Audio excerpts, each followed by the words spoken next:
جولتنا النهاردة في منطقة تاريخية عريقة، الحسين. وطبعا لما نقول الحسين يبقى أول حاجة بتيجي في أذهاننا مسجد سيدنا الحسين. يقال إن في راس الحسين بن علي ابن أبي طالب رضي الله عنه حفيد النبي صلى الله عليه وسلم. الحسين منطقة مليانة بأحياء شعبية جميلة وليها تراث، وطبعا حي خان الخليلي ده واحد من أشهر أسواق القاهرة اللي فيها محلات ليها شنة ورنة، من محلات عطارة وبازارات سياحية وأماكن فيها تحف وحاجات جميلة جدا، وخصوصا حي الصاغة اللي بتلاقي نفسك عينك بتزغلل على حاجات جميلة فيه. ده غير طبعا التحف اللي اتصممت بشكل تراثي غاية في الروعة. وطالما زرنا خان الخليلي يبقى لازم نعدي على قهوة الفيشاوي. قهوة الفيشاوي بقى اللي أسسها الحاج فهمي الفيشاوي، ده كان فتوة حي الحسين، وأخد الفتوانة بعد ما دخل في خناقة عنيفة جدا مع فتوة الحي القديم مهدي العجمي اللي كان جاي من اسكندرية.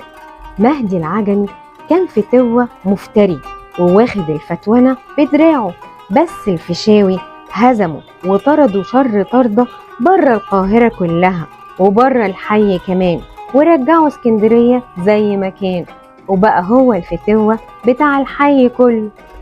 والحاج فهمي الفيشاوي بدأ حياته في الحي بغرزة صغيرة، وبدأ يبيع فيها الشاي والقهوة والمشروبات.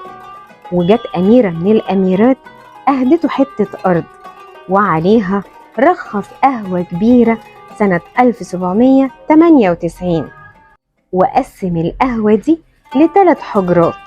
أولها حجرة سماها البسفور، دي بقى كانت مخصصة للملك فاروق، والغرفة دي كانت مصممة بطراز ملوكي من الخشب الزان والنجف الكريستال.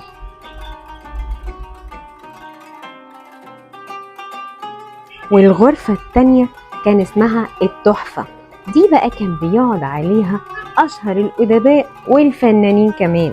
ده نجيب محفوظ بجلالة قدره كتب فيها الثلاثية بتاعته بين القصرين وقصر الشوق والسكرية.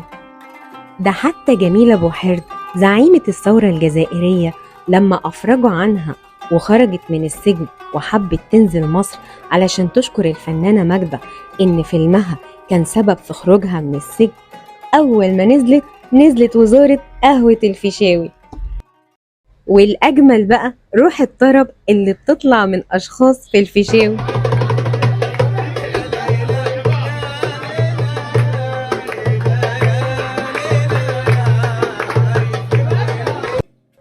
وهناك قابلت 2 بلدياتي، سامح وعم أبو الخير، اللي أظهروا كرم ضيافة المصريين وأصروا يعزموني على مانجا.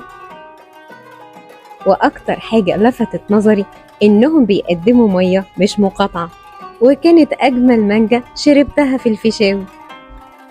الفيشاوي مش بس قهوة، دي تاريخ على مر السنين.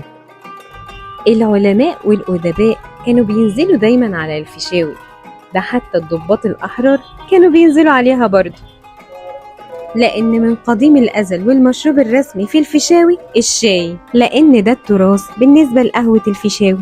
ولما تنزل القاهرة ما تنساش تعدي على الحسين، وخصوصا قهوة الفيشاوي، وجميلة يا بلدي.